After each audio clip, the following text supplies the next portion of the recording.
Well, and it is important, like when you align yourself with people that understand taking risks, because I think that, or finding other opportunities, because I think that when you can have those conversations with people like, I'm thinking about doing this, if you surround yourself with people that are like, I would never do that, or why would you do that, or what happens when it doesn't work, then I think your mindset shifts into the negativity right away versus someone that's, oh my gosh, that's great. Like, what can I do to help? Then your mindset is more focused on how do we make this opportunity happen? Welcome to the Leading Lane podcast for real estate pros by real estate pros with your hosts, Ashley Frederick and Stephen Birch. If you're looking for an honest, authentic, and raw perspective, you've found it. Welcome back, everyone, to the Leading Lane podcast. And today we're going to have a conversation about taking risk. And I think it's just a matter of, I was at a conference a couple weeks ago and it came up about not necessarily like how you know when to take a risk, but when you're presented with what you think might be a risk, how to really decipher the next step. So I think, Steve and I, we've both taken a lot of risks to get to where we are today. Not all have panned out, as we've talked about. All of them, I think, were put there for a reason to learn. But what does taking a risk mean to you? Well, really, I think that first, risk to me is all right, this big plan, this big life-changing, altering decision, right? In all reality, every single decision has some sort of risk. So I think understanding that, each decision that you have, you are taking a risk of one thing or another, and then that's the compound effect of this now life-altering change of what's going to happen. So I think for me, I have to first understand that I had to change my mindset of what a risk really is. But I think that when people look at, do I want to be able to get up and go to the gym today? I mean, that the risk is, if you don't do it, then what is your health, impact is going to be going with that. And I'm talking to myself because I didn't go this morning and I saw your message. I'm going to text you. I know. And then, but then, also we started a company, we started a brokerage, and that's a huge risk as well, what comes into play with that. So, I don't know if I answered your question because I rambled there, but yeah. No, well, you make a good point, right? Because if you think about it, like everything we do, like getting in the car, coming to work, like in a sense, we're taking a risk because you might get in a car accident. But I think that people just like to focus on what they deem to be bigger decisions, right? So yeah, starting your own franchise, leaving a job that you've been in for 20 years, leaving a partner that you've been with for 20 years, like there's all kinds of risks. But I think that sometimes people get so caught up in the what if or the failure of the risk that they actually never take the risk. And, that in itself is sad because sometimes right, we talk about it all the time, but you can lead a horse to water. Right. Can't force them to drink, but it's the same thing. Like sometimes people, it's almost like we should change the word risk to opportunity, right? Yeah. Like when you're presented with something, why is it automatically like, oh, it's a risk that it's going to not work out? Like, why can't we see it more so of what a great opportunity that would be if it worked out? I use an analogy when I work with people on, taking risks, right? Speeding, when you're on the highway, you're on the interstate, there's a speed limit, and that's where everybody's capped at. And to me, the limit is where all your competitors hang out at. And so the risk is actually you speeding and going above that speed limit. And you may take the opportunity to get pulled over, and somebody, but at the end of the day, the reward is that how much quicker are you going to get to wherever your destination is going to be if you do take the risk and you speed and go ahead of your competition. So I think it's all about the mindset. Really, it is. It is an opportunity. If you're not willing to take the opportunity, you're not willing to take the risk to speed ahead of everybody else, then you're going to be complacent and hang out there with everybody else and get stuck in traffic. But that's not how I want to look at life. I want to be able to run a business, and I want to speed ahead of everybody else. And the risk is me getting pulled over, and that's okay. I know what the outcome could be with it. I love that analogy only because I always have my cruise set, seven above whatever the speed limit is. Always, man. Like, and I hate on 55, we're definitely going 62. yep, can't handle it.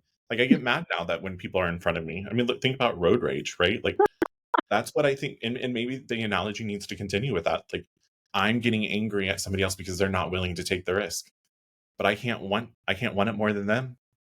I can't make them put their gas on, the pedal and go faster, right? Like I just want them to move out of my way. And if you want to join with me, then great, let's go. I'll lead the way, but I don't want to get stuck behind somebody because they're not willing to take the risk. It's just so funny that I wasn't expecting this conversation to go that way, but but we talk about it like when we talk about outgrowing friends, and sometimes I think it's not that they're not taking risks, but you're right. Like we have our pedal, metal to the pedal, pedal to the metal, and I get like hustling, but it's also like making yourself better, and you try to help your friends see a light to making things better. We try to help them make themselves better. And then when we don't, it's kind of like we get stuck and we feel like we're slowing down to help them when in all reality, they don't want to go faster. Right. And, at the end of the day, like you can cheer people on, you can, be able to give them the tools or resources or whatever and challenge them, but you can't want it more than them. Like that's a hard lesson to really take because, you took the risk, quote unquote. Like now I'm kind of changing it to like an agent standpoint or to a staff standpoint. I'm taking the risk on hiring somebody and they're taking the risk to come work with me too. But if they're not willing to make the changes and, they want to limit what their capacity is, like I can give them all the tools, the resources, tech, training, everything to make them successful, but they have to want it for themselves. And that goes like in the friendship world too. You do outgrow your people and there's nothing wrong. They serve their purpose. And I think that those people, it's not that you have to ultimately cut them out of your life because they're not willing to take more risks, but you also need to make that decision for yourself, because if you're not willing to cut ties and move forward, you're risking your own opportunities. And now what are the opportunities that are going to bypass you by sticking with said friend or sticking with said agent? You want to make sure that, at least for me, I want to make sure that I'm going to continue to evolve and move forward in the direction that is, aligning with my plan, not somebody else's plan. Well, and it is important, like when you align yourself with people that understand taking risks, because I think that, or finding other opportunities, because I think that when you can have those conversations with people like, I'm thinking about doing this, if you surround yourself with people that are like, I would never do that, or why would you do that, or what happens when it doesn't work, then I think your mindset shifts into the negativity right away versus someone that's, oh my gosh, that's great. Like, what can I do to help? Then your mindset is more focused on how do we make this opportunity happen? One of the things that I picked up from you is when we're evaluating these risks or these decisions, you asked me a question one time that has really stuck with me is, what's the worst thing that can happen? Right? Like if you go, whatever, you decide to do XYZ, what is the worst outcome? And then is it really that big of a deal? Like, is that outcome really that bad to outweigh saying, no, I'm not going to do it at all? And that really has changed, and it has made things way easier to decide when making decisions. Like we're going through a process right now of eliminating a brick and mortar location out of the 4 offices that we have. Well, like we took the risk, but the reward has not been as fulfilling to overcome the risk. And so we have to look at the finances to be able to say, hey, instead of like cutting completely, what is the worst case scenario of if we got rid of the brick and mortar? What's the worst outcome? And really, there's really not a bad outcome. Like some people would look at that as a failure. I'm not looking at that as a failure at all. That's an opportunity. We took the risk. It's not going the direction that we thought. There's a lot of different variables that have happened. We didn't go through the merger. The agents think differently. The NAR lawsuit, like all of these different things. And we could not foresee those different things. So now we just have to make that decision of be able to cut the ties there. And the worst thing that's going to happen is we don't have a physical brick and mortar office there. whoop-de-doo, we can work from anywhere. Mhm. That's not that big of a deal. So I always try to evaluate what is the worst thing that can actually happen from this decision. Well, and I think it's because we tell ourselves stories. We Mhm. automatically go to the worst thing that's going to happen. And I think we were on a lunch with someone, and I asked her what the worst thing that was going to happen. And I think for them to sit back and be like, well, I mean, like nothing really. I mean, right? So then do it. Mhm.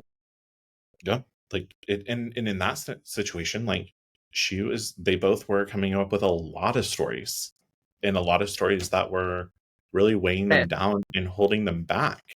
And it really wasn't the other individuals that we were, talking about. It was them in their own way. So they were actually held up in their own, traffic, backup, if you will, is their own stories. So yeah, what's the worst? Go do it.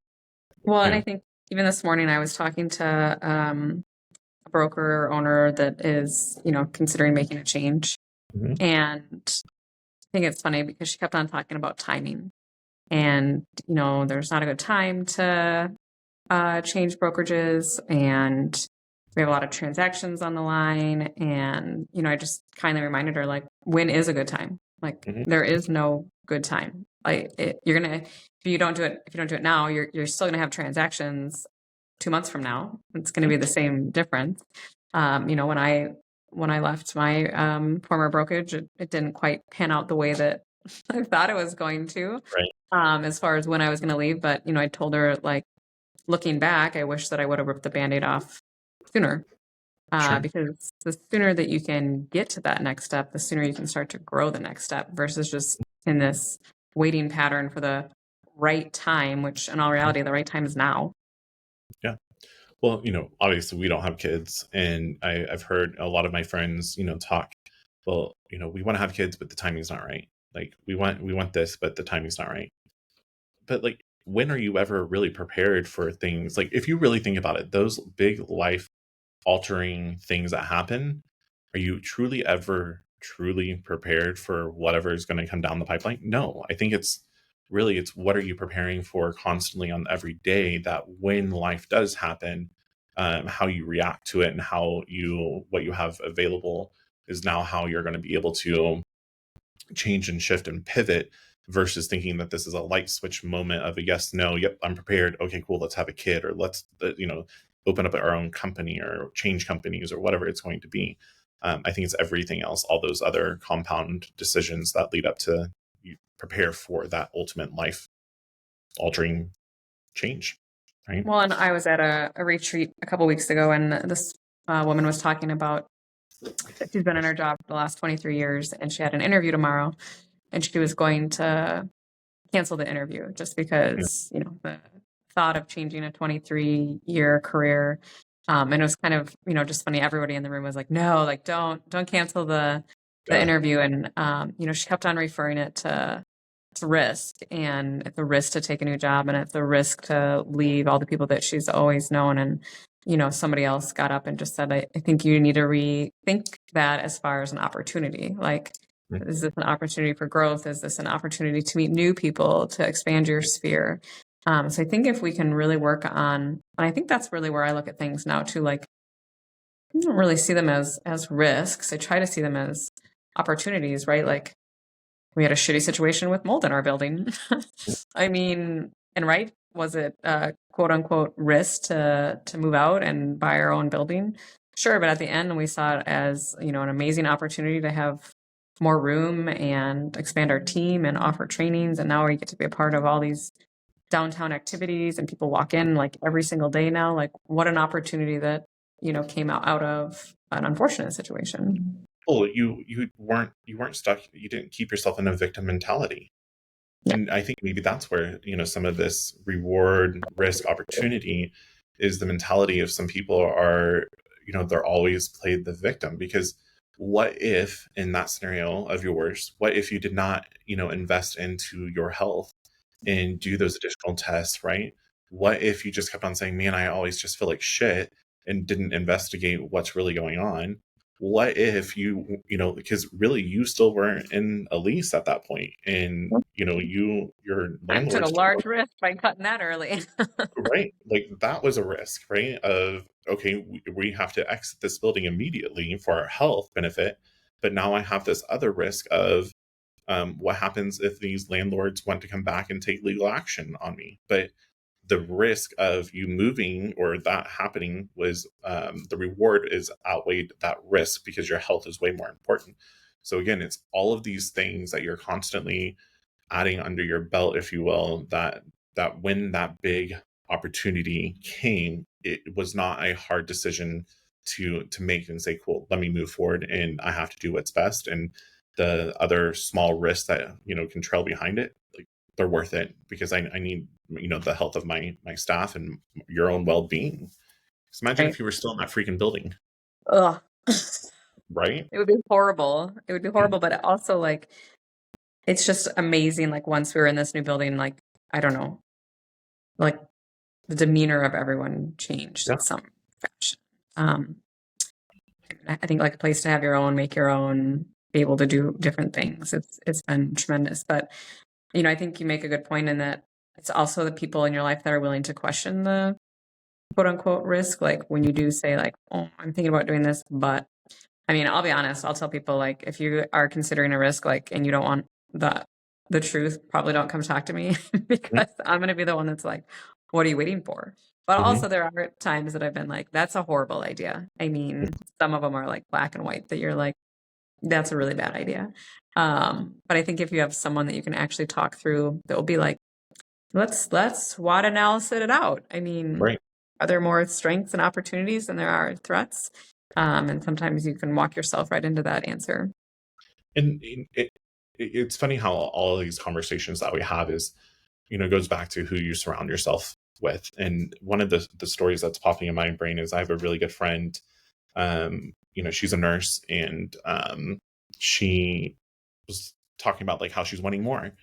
And so then it happened to go into a more conversation of how she thought about going back to school and becoming a nurse practitioner. And I was like, why wouldn't you? And the risk for her, well, I don't want to go any more into debt, and school, like I don't want to go for another 2 years. Like, okay, so and that's what we did. Like we're laying in the pool, and I'm like, okay, debt, like okay, 50, 60, 70 grand, whatever, to be able to go to school, to be able to make double that as an income in one single year. But to me, that's quite an investment in yourself. That's not a debt. And so we had to go through that. And then it was, well, school, I don't want to go, do this for 2 years. What else are we doing? We're literally laying out at a pool right now. What if you were to be able to, be doing schoolwork and you can still be out in the sun? And she went that weekend and applied. And then a few weeks later, she got the acceptance. Actually, I think it was like on a Sunday, she got acceptance. And she was thinking it was going to be for next year, but it was actually for this school year. And it was starting like in a matter of like a couple of weeks. And I was like, see, great opportunity. Let's do it now. And like she was over at this last weekend, and she was like, my God, it's flown by, and I can't believe like that I took so long to even jump in here and do it. But I pushed her to be able to see like what is that reward at the end. Like if you are complacent now and you're not happy now, if you wait another year in this complacency and unhappiness, you're going to be really fucking miserable. And I don't want to hang around somebody that's really miserable. Like Miserable I want to people. empower you. Mm-hmm. So I think it's really cool to be able to see how, now I push her, and she is a different dynamic of a person, and it's that trickle effect, that ripple effect that we kind of were talking before we started recording, of you don't know whose life you're going to impact, because then later whose life are they going to impact because of your paths crossing, which I think is probably one of the most beautiful things with humanity, of being able to help people that way. Mm-hmm. So Yeah, I mean, it is.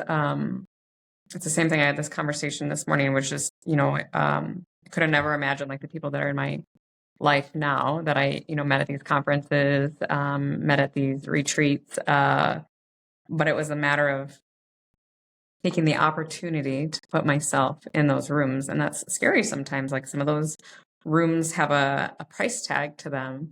And I remember just thinking like in my head that, is there a way that I think that meeting certain people would replenish this price tag? I mean, and it has more than quadrupled back to me, like what I invested to be in one of those rooms. And I think that's what people struggle with too, is such a big number, right? To go out to one of these masterminds or these retreats. But, normally it's a year's worth of coaching, et cetera. But it's such a big number for people to think about. But if you can take a step back and just think like, if you put yourself, in front of 8 other people, and then what those 8 people, either who they can introduce you to, what lessons you can learn from them, it always like more than pays for itself. And those are just things you learn over time that most risks are actual opportunities. 100%. And, I think that the price tag, if you will, I think when you force yourself to go into these different rooms, these different tables, where the beauty actually happens is that every single person in that table that you're sitting at, they all have made that same price tag commitment and time commitment and resource commitment to sit there at that table. So you're automatically leveling yourself up by just being around people that all are making the same type of financial and time investment into themselves and to others. So there's risks every single day. You have a risk walking across the street and, hopefully not getting hit by a car, but you learn to look left, you learn to look right, and you evaluate the situation, and you make your best decision to move forward. And sometimes there will be a car that you didn't see, and that's okay. You just have to pivot. Don't get hit by it, and don't let it get, don't be a Frogger and get stuck to it. Keep on hopping across the road. Like that analogy? That was good, huh? Love it. Frogger it. Cool. Well, so yes, risks are opportunities, and I think that every day there's new opportunities that are presented. So please go like and subscribe and share. And if you would like to be a guest on our podcast, please reach out to us so that we can get you scheduled. So have a fantastic day, everybody. If you've enjoyed today's episode, please like, subscribe, and share with others. Stay connected for more genuine insights and strategies to boost your real estate career on Facebook, or check out our website. We'll see you next time.